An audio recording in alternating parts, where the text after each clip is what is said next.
Hello, my name is Joshua Spencer, and my speech is about the growing controversy surrounding violence in the video game industry.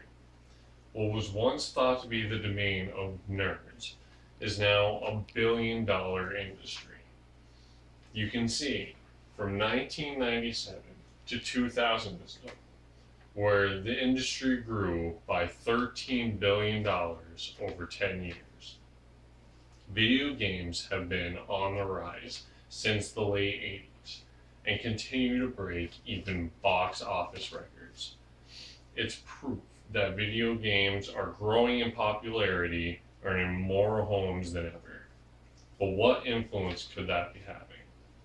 All the controversy from school shootings and other violent occurrences in the past 20 years, much of the blame has been focused on the video games. But why? Simply because of the violence. The video game industry, while admittedly entertaining, is saturated with violent content. Games like Doom, Mortal Kombat, and Call of Duty, full of graphic violence and language. Three of the most popular games of the last 20 years, where Call of Duty has earned more than $5 billion. What kind of influence is this having? Time after time, we've heard the argument that games are turning our younger generations into killers, that the murder simulators, that, as they're referred, are the games that depict this kind of violence. Shooting, stabbing, pretty much all of the mature content that's been so popular for the last couple of decades. Two of the most high-profile cases where video games were accused and influencing the violent actions were the Naval Yard shooter, Aaron Alexis, and the Columbine shooters, Eric Harris and Dylan Klebold. Both cases, the authorities found links between both shooters and video games. I feel the accusations were a distraction. The mental health of these offenders isn't questioned immediately, as the fact that they play video games is.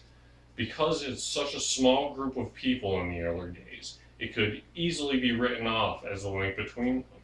It was a social stigma that nerds and outcasts were the ones who played video games.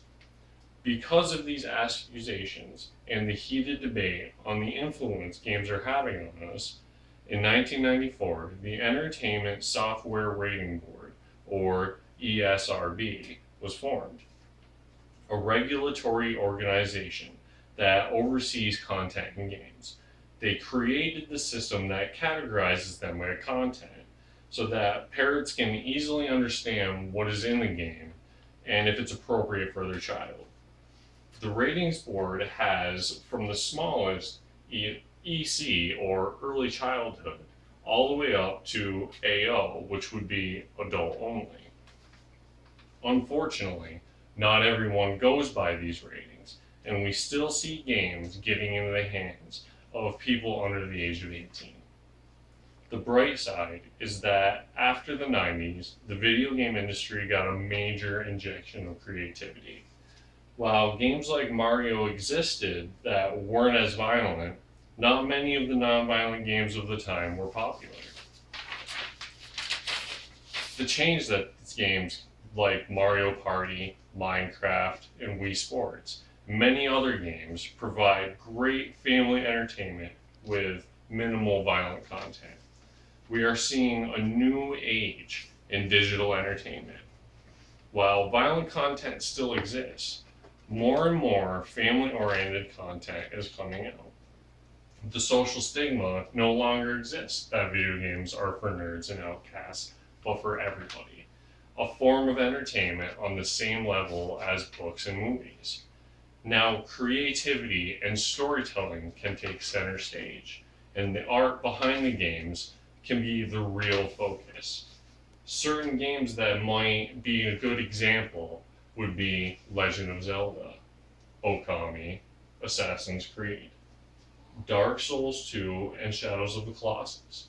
A couple examples of family-oriented games would be Minecraft, Wii Sports, Mario Party.